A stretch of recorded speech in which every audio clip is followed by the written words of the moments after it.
cruz fue clavado Jesús salvando al pecador perdido por todos muriendo. Resucitó, la muerte él venció. Gloria a Dios en los cielos, Jesús resucitó.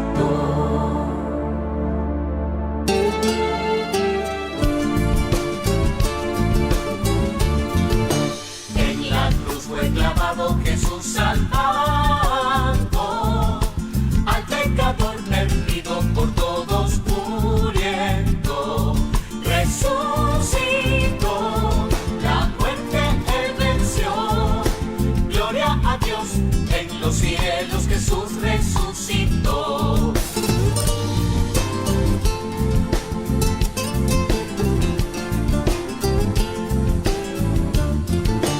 A los 3 días de muerto, Cristo resucitó. Muy de mañana a las mujeres se apareció. No teman ya, resucitó. Gloria a Dios en los cielos, Jesús resucitó.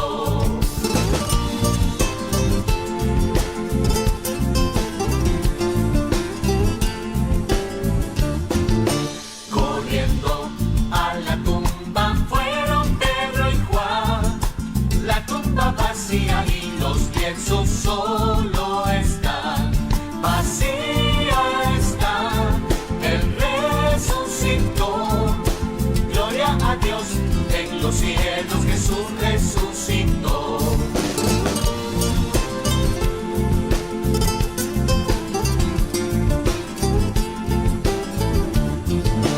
Dos discípulos caminando hacia Emaús, lo invitaron a su casa y pan compartió, y los alumbró, sus ojos abrió. Gloria a Dios en los cielos, Jesús resucitó.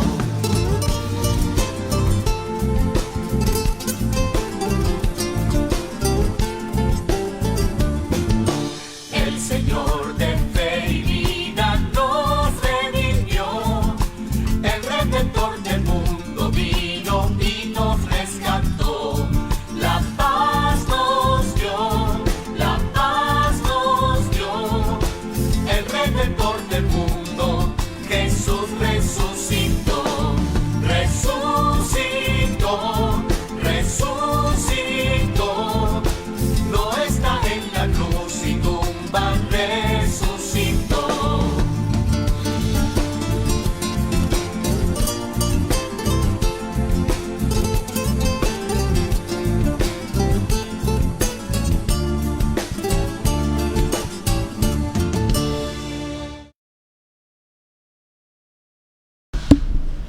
Muy buenas noches, queridos hermanos en Cristo Jesús. Sean bienvenidos a nuestra cuarta lección, nuestra cuarta clase del libro de Apocalipsis. Hoy vamos a meditar el capítulo 1, los versículos del 12 al 20. Y el tema, vamos a ver el motivo de Dios para escribir Apocalipsis. Aunque ya sabemos que Él escribió a estas iglesias que son visibles, y hablando de las 7 iglesias, pero también ver ese motivo de por qué escribió a nosotros. Antes de empezar nuestra clase, quiero invitarlos para que nos visiten en nuestra página web. Esta página web está diseñada para ustedes. Ustedes aquí van a encontrar, en este caso, los sermones que tuvimos en la Semana Santa. Tuvimos estos 4 sermones que fueron predicados en la Iglesia Luterana Cristo, como también van a encontrar el estudio con Academia Cristo. Estos mismos sermones que están acá, van a encontrar una alta gama o una gran gama de todos los sermones en la Iglesia Luterana Cristo, donde actualmente predicamos nuestro hermano Jacob y yo. Tenemos el profundizar en la fe, y esa profundizar en la fe está conectada con nuestra página de Facebook, donde están ayudando Pastor Elkin, Pastor Tony, nuestro sembrador Álvaro, nuestro sembrador Lester en Nicaragua, nuestro profesor Osvaldo, y también podemos ver las grandes bendiciones de Dios al ver los cultos de nuestra iglesia en Quibdó, que ellos transmiten en vivo cada domingo, y es muy bonito el poder acompañarlos. Y tienen el punto del podcast. Este podcast tenemos la ayuda de nuestro hermano Mar Artur o Arturo Navarrete de México, y él mantiene subiendo los podcasts que son los devocionales que tenemos a diario, todos los devocionales que están a diario, y también cuando está el culto o el servicio de los niños, también lo encuentran en esta página de Profundizando la Fe.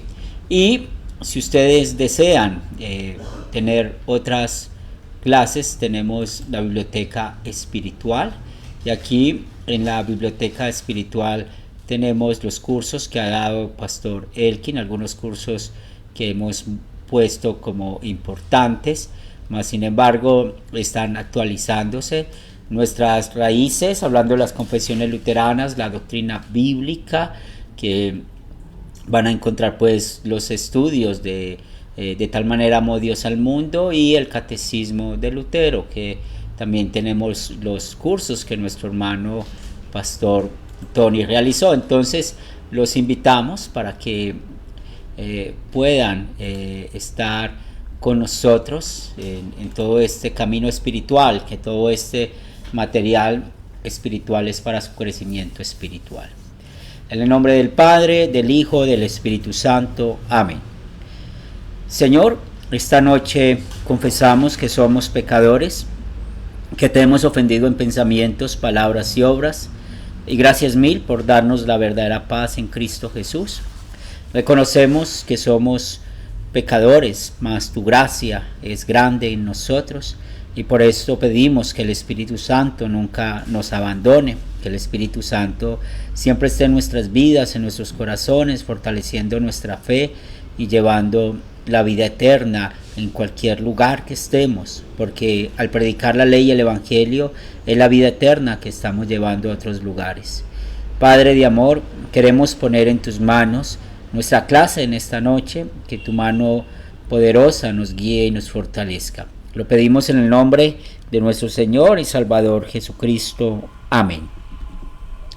Nos dice la palabra de Dios en Apocalipsis capítulo 1, los versos del 12 al 20, y espero que ustedes puedan leer esta misma versión que encontramos en Reina Valera 1960. Así nos dice la palabra de Dios. Y me volví a ver la voz que hablaba conmigo, y vuelto vi 7 candeleros de oro, y en medio de los 7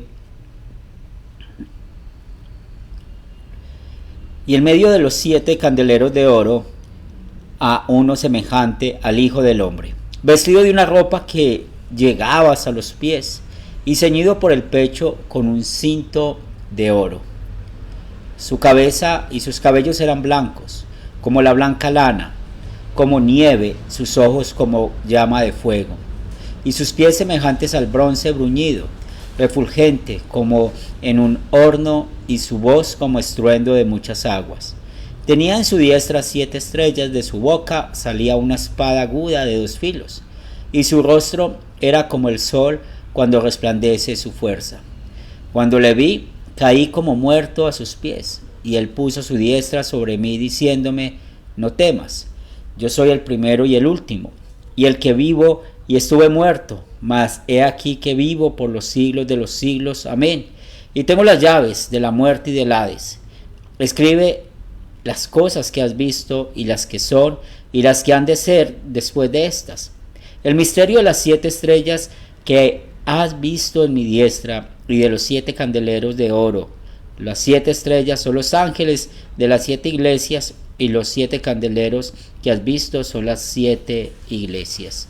Esta es la palabra de Dios que vamos a meditar en esta noche. Ya sabemos que en estos versículos estamos viendo el motivo por cual Dios escribió Apocalipsis, y es muy importante que tengamos siempre en mente esta doctrina de la inspiración verbal. 2 veces en esta sección lo vemos cuando nuestro Señor Jesucristo, nuestro Dios, manda a Juan para que escriba estas cosas, esto es lo que está viendo en un libro. Y es muy interesante cómo los primeros versículos nos llevan a una situación que está viviendo el apóstol Juan. Primero está en la isla de Patmos. Esta isla de Patmos pues la podemos ver que está en la señal roja, y realmente estamos en el mar Egeo.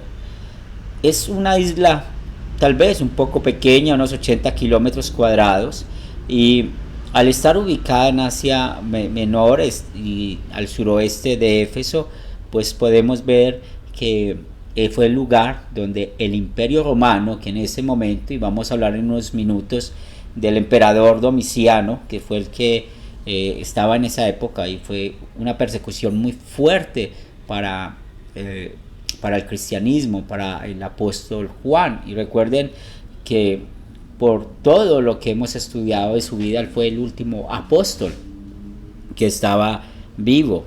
Y podemos ver aquí que él estaba ya apartado de las personas, estaba preso, estaba viviendo en tribulación. Él lo muestra muy bien cuando empieza a escribir: yo Juan, y se presenta y habla: ustedes, o yo soy su hermano y copartícipe en la tribulación. Y es muy interesante cómo podemos observar 2 joyas, y cuando hablo de 2 joyas no estoy hablando de las personas, sino de la unidad de la escritura. 2 textos bíblicos, uno escrito por este apóstol Juan, cuando nos habla de que él está en la tribulación, en el reino y en la paciencia de Jesucristo, que estaba en la isla de Patmos. Es interesante cómo Pablo está mostrando una característica que vivimos los creyentes: la tribulación y la paciencia. San Pablo también habló acerca de ese tema, y cuando estamos viendo que estos 2 personajes inspirados por el Espíritu Santo hablaron de esto, es interesante ver lo que nos enseña 2 de Pedro 1:21. Nunca la profecía fue traída por voluntad humana, sino que los santos hombres de Dios hablaron siendo inspirados por el Espíritu Santo. La palabra inspirar significa soplar en. Ambos recibieron esta misma información, y esa misma información, como ya lo estamos viendo, lo vemos en estos versículos. En el versículo que estamos viendo, y es el versículo 9, que nos dice: yo Juan, vuestro hermano y copartícipe vuestro en la tribulación, en el reino y en la paciencia de Jesucristo. Pues veamos cómo Pablo en Romanos capítulo 5 versículos del 1 al 5 nos dice: justificados pues por la fe, tenemos paz para con Dios por medio de nuestro Señor Jesucristo, por quien también tenemos entrada por la fe a esta gracia en la cual estamos firmes y nos gloriamos en la esperanza de la gloria de Dios. No solo esto, sino que también nos gloriamos en las tribulaciones, sabiendo que la tribulación produce paciencia. ¿Sí ven la coherencia de la escritura? Pues primero, Pablo nos habla de la justificación por la fe, porque somos salvos.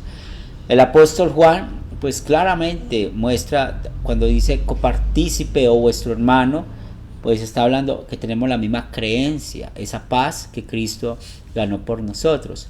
Pero esto, mira cómo nos lleva, y menciona Pablo, habla de la tribulación, que la tribulación produce paciencia.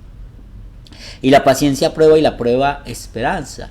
Pero aquí centrados en 2 palabras: prueba o tribulación y paciencia, que son las palabras que estamos haciendo el énfasis. Pues vemos que esas 2 palabras hacen parte no solamente de la vida de los apóstoles, sino de la vida nuestra en este mundo. Entonces, cuando vivimos en la tribulación produce paciencia. Y eso es algo muy importante porque es lo que necesitamos en este mundo. Todos los problemas, todas las circunstancias, todo lo difícil que podamos vivir en este mundo a causa de nuestro pecado o las consecuencias de pecados de otros, pues eso es tribulación. Pero a medida que vamos avanzando en años, a medida que vamos creciendo y fortaleciéndonos en la fe, eso se va convirtiendo en paciencia. Entonces aquí vemos cómo la escritura no se contradice y estamos viendo una verdad de que la Biblia es la palabra de Dios. Apocalipsis nos enseña eso, que la Biblia es la palabra de Dios. Y volviendo a Patmos y el por qué Juan estaba a causa del evangelio allí en la cárcel, pues él le tocó Domiciano, fue el emperador romano entre los años 51 al 96 y según las fuentes clásicas le describen a él como un tirano cruel y paranoico, ubicándole entre los emperadores más odiados al comparar su vileza con dos otros emperadores. El primero es Calígula y el segundo es Nerón, que vemos en cuanto a esto. Es interesante cómo los emperadores romanos se caracterizaban por eso, pero parece que había una competencia cuál era más tirano que el otro. Y en esa época en la cual Juan estaba escribiendo Apocalipsis, pues había en el cristianismo una fuerte persecución, y eso quiere decir de que muchos cristianos murieron a causa de la fe. Quiere decir que muchos murieron allí. Y esto nos enseña una aplicación, y por eso siempre hacemos el énfasis de que necesitamos aprender la doctrina. Bueno, ¿cuál doctrina estamos viendo? Hemos visto dos doctrinas hasta acá. La inspiración verbal de la escritura, y si es la inspiración verbal de la escritura es porque la Biblia es la palabra de Dios, no se contradice. Ya vimos un ejemplo y acá vemos el otro, una aplicación al cuarto mandamiento. ¿Y cómo así que una aplicación al cuarto mandamiento? Lo que estamos viendo en este actitud que tuvo el apóstol Juan es lo mismo que Dios quiere que nosotros tengamos frente a un gobierno, y podamos ver que ese gobierno, ese imperio romano, un gobierno tirano, un gobierno anticristiano, y esto puede pasar en cualquiera de nuestros países o aún en nuestras ciudades donde hayan gobiernos anticristianos que persigan la iglesia. Pues mire lo que nos dice la palabra de Dios: exhorto ante todo a que se hagan rogativas, oraciones, peticiones y acción de gracias por todos los hombres.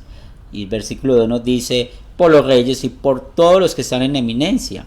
Y el propósito de esa oración es ¿para qué? Para que vivamos quieta y reposadamente en toda piedad y honestidad. Entonces aquí, usando el segundo mandamiento como guía, oramos por nuestros gobernantes, así sea un gobierno tirano, así sea un gobierno que sea de nuestra manera de pensar o no sea nuestra manera de pensar. Hay que orar por los gobiernos y someternos a los gobiernos. Y finalmente este pasaje de Romanos 8:28 es muy amplio, nos sirve y nos ayuda mucho porque nos enseña de que todas las cosas que pasan en nuestra vida es para nuestro bien, y eso es muy interesante que nosotros podamos siempre aplicar la palabra de Dios en nuestras vidas. Que vemos el apóstol Juan, por la obra del Espíritu Santo, usó el cuarto mandamiento como guía. Nosotros también vamos a usarlo como guía, y reconocemos también que hemos pecamos cuando usamos términos despectivos o muy groseros en contra del gobierno, o cuando no queremos someternos. Hoy en día pues muchas personas sencillamente creen que porque el gobierno no es de su parecer o de su manera de pensar, entonces no va a obedecer a ese gobierno, y realmente está pecando contra Dios. Y igualmente pues los gobernantes que creen que tienen el poder para poder gobernar sin Dios están muy equivocados, porque otra vez es Dios quien puso los gobernantes. Por eso la frase que siempre les he enseñado y es algo que viene de los estudios de teología. Un gobernante nunca puede decir que el pueblo lo gobierna, que el pueblo es el que domina el gobierno. No, eso es anticristiano, porque Dios es quien pone el gobierno. Entonces un gobierno necesita obedecer a Dios. Aquí vemos un gobierno anticristiano como el romano no va a obedecer a Dios. Pero en estos tiempos que ha cambiado tanto, o en los países que estamos nosotros, pues la aplicación es diferente. Juan nos dice de que él estaba en un estado espiritual de profunda meditación. Tal vez en el estudio de la Biblia, en la oración, y Dios condujo al profeta. Podemos decir que Juan es un profeta porque está hablando, está viendo lo que va a pasar en el futuro, y eso mismo que él estaba viviendo de la tribulación, de estar en la cárcel, pues realmente mostraba lo que iba a pasar la iglesia militante en el futuro con las tribulaciones. Entonces él estaba en un estado mental que era muy receptivo para lo que Jesús estaba por revelarle. Entonces son palabras claves. Él estaba en espíritu, aunque en la Reina Valera se traduce la palabra espíritu con E mayúscula y puede dar la idea de que es el Espíritu Santo, pero realmente podemos ver que no hay un artículo. Y recuerden que el artículo es el o la o lo, los, no lo hay. Entonces debería estar en el Espíritu. Para saber si es el Espíritu Santo, es en espíritu, es la traducción indicada. Entonces aquí vemos que él estaba en un estado espiritual, como un éxtasis, en profunda meditación. Él dice que el primer día de la semana, y recordemos que después de la resurrección de Cristo, es el domingo la referencia. Y ojo a este último punto: oyó una gran voz. Y esta voz pues claramente nos muestra que Apocalipsis es inspirado por el mismo Espíritu Santo, por el mismo Dios.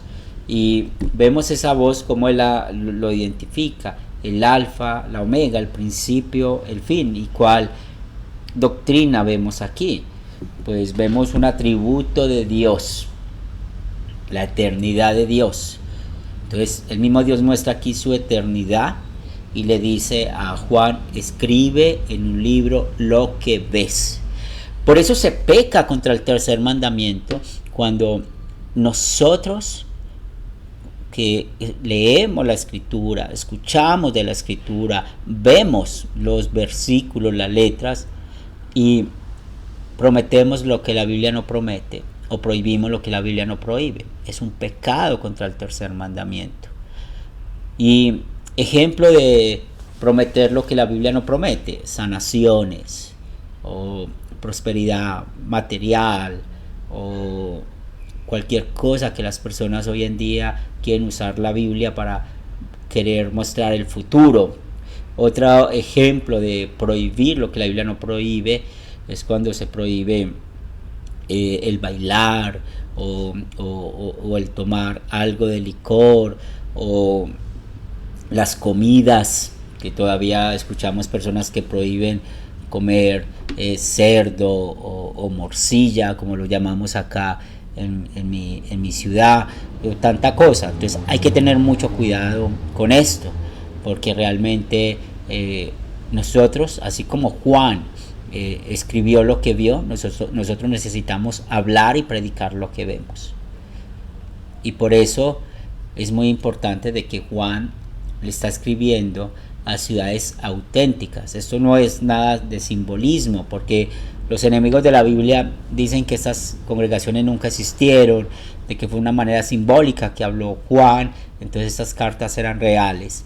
Y si estas ciudades son auténticas, las cartas son reales, hay una gran conclusión que vemos en esta sección, que representa las etapas de la historia de la iglesia, y hablando sobre todo la iglesia cristiana primitiva. Y volviendo a la coherencia de por qué necesitamos dejar que la Biblia se interprete a sí mismo, eso es un principio de la hermenéutica. La hermenéutica dentro de la teología es cómo interpretar la Biblia a sí misma. Las claves de la hermenéutica es muy importante. Cuando usted le da un plano para construir su casa a un arquitecto, él necesita construir tu casa tal como está en el plano. No necesita hablar de más. Y por eso empieza a identificar esto, quién es el Hijo del Hombre. Entonces Juan en la visión, y ya vemos en la visión que vio al alfa, al omega, al principio, al fin, él luego lo está llamando que es el Hijo del Hombre. Y si dejamos que la Biblia se interprete a sí misma, vamos a Mateo 24:30, a Marcos 13:26, allí se identifica a Jesús como el Hijo del Hombre. Jesús es Hijo del Hombre porque él nació de María, pero también él es Hijo de Dios porque fue concebido por el Espíritu Santo. Por eso, una doctrina fundamental es creer que Jesús es 100% hombre, 100% Dios. Hay un pecado contra el nombre de Jesús cuando las personas no creen que Jesús es el Salvador, es el Mesías, o cuando esos días que pasamos la Semana Santa muchos creen que Jesús fue sustituido por Judas o por Simón de Cirene para que ellos fueran a la cruz, y que Jesús nunca murió, nunca fue crucificado. Pero por eso es Hijo de Hombre, porque él vino y tomó nuestra naturaleza de hombre, pero la Biblia nos dice que él fue tentado en todo, pero sin pecado. ¿Y por qué no pecó? Por amor a usted y por amor a mí. 80 veces en los evangelios y una vez en los Hechos de los Apóstoles es cuando Jesús subió a los cielos, aparece la expresión para Jesús, Hijo de Hombre. Entonces, cuando hace referencia al Hijo de Hombre, está hablando de su naturaleza humana.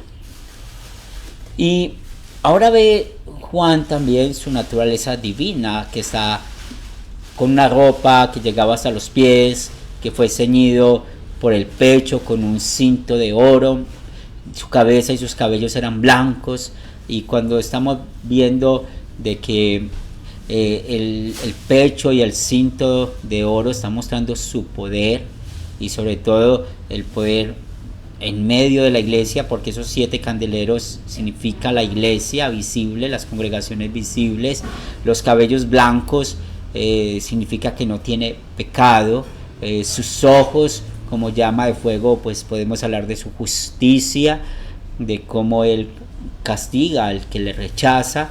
Sus pies semejantes al bronce, y muestra de que él está por encima de todo el mundo.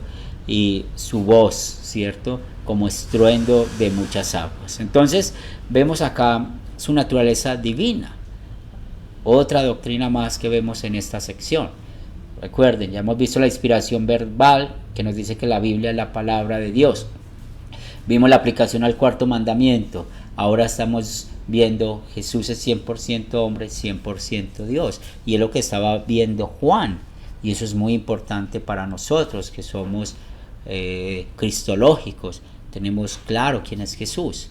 Esas 7 estrellas que él tenía a la derecha y una espada aguda de 2 filos, pues sabemos. Recuerden la hermenéutica, dejemos que la Biblia se interprete a sí mismo.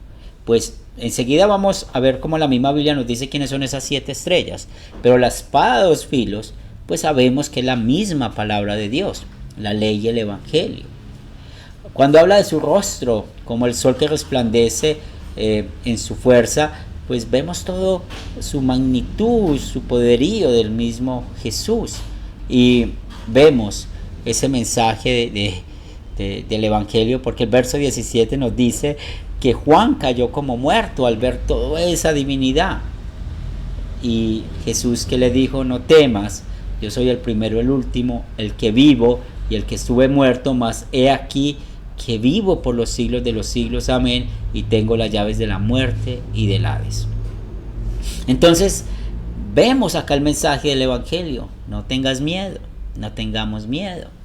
El mensaje de Apocalipsis no es para tener miedo. ¿Por qué? Porque la eternidad de Dios realmente muestra, lo celebramos Viernes Santo, la muerte de Jesús. Ayer la Pascua, él resucitó, y por eso al vencer la muerte, él tiene las llaves de la muerte y el Hades. La muerte es la muerte espiritual, o sea, él puede dar vida y da vida al incrédulo. El Hades es el infierno, él puede enviar al infierno aquel que rechaza su mensaje de salvación. Y por segunda vez vemos en el versículo 19 cómo se le manda a él que escriba esto en un libro. Pero aquí ya vemos la conclusión final. Por eso la hermenéutica, la Biblia se interpreta a sí misma. Las estrellas que has visto a mi diestra y las 7 candeleros de oro. Las 7 estrellas son los ángeles de las 7 iglesias. Entonces la palabra ángel significa mensajero. ¿Y quiénes son los mensajeros de la iglesia? Los pastores, los líderes que están a cargo de la iglesia, los profesores que llevan el mensaje de salvación. Pero en un sentido estricto aquí pensemos en los pastores. Y los 7 candeleros que has visto son las 7 iglesias. Entonces es interesante recordarle el número 7, lo estudiamos en la primera clase, la numerología de la Biblia. El 7 es el número del pacto, el pacto de Dios con la creación. Número 3, el número de Dios. Número 4, el del mundo, de toda la creación. Y es por esto que usted y yo hoy aprendimos que el mismo Jesús está en medio de la iglesia. Es el mismo Jesús quien dirige a los pastores y sobre todo a los pastores que son fieles a predicar lo que la Biblia dice. Porque un pastor que no sea fiel a llevar el mensaje de salvación, pues él va a ir al Hades, va a ir al infierno por poner o quitar lo que la palabra de Dios dice, por querer ser más que Dios. Y eso es lo que no solamente un pastor necesita cuidarse, sino todo cristiano. ¿Qué aprendimos en esta noche? ¿Para qué se escribió Dios este mensaje? Para mostrarnos esto. Jesús es el centro de la iglesia. Él es donde hay 2 o 3 reunidos, ahí está Él. La iglesia militante, la iglesia triunfante. Pero aquí que estamos en la iglesia militante, vamos a ver cómo Él escribió a cada iglesia las bendiciones que vienen del cielo. Muy bien, gracias por estudiar con nosotros y les recomiendo visitar nuestra página web y también todas nuestras redes sociales como el Instagram, el Facebook, para que podamos ver todo el contenido doctrinal que constantemente estamos mostrando. Oremos. Señor de la iglesia, gracias te damos porque tú estás con nosotros. No nos has dejado solos y además de esto, tú nos cuidas a cada uno de nosotros. Gracias por darnos pastores, líderes, maestros y maestras que son fieles a la predicación de tu palabra. Oramos por nuestra hermana Socorro, por Yoli Vargas, por Mariano, por Nelly y especialmente pues por nuestras hermanas que están pasando momentos difíciles en su salud. Y también ponemos en tus manos a Piedad, a Rubén, que han estado enfermos con sus dolencias físicas, como también por mi mamá Nubia, ayudarle también con su dolencia. Y también queremos presentarte a la mamá de las hermanas Agudelo y el papá de Marianela y el mismo papá de Piedad, para que les ayudes, les fortalezcas. Y todos aquellos que nos han pedido oración, oramos por ellos. Oramos por nuestros matrimonios, para que podamos seguir viviendo en la promesa de estar juntos hasta que la muerte nos separe. Oramos por nuestros hijos para que nunca se aparten de la fe y sigan siendo cristocéntricos y dejando que el Espíritu Santo también trabaje en ellos. Y queremos seguir pidiendo para que esa tu iglesia siga llevando el mensaje de salvación a otros. Lo pedimos en el nombre de Cristo Jesús. Amén. Dios les bendiga hasta una nueva oportunidad.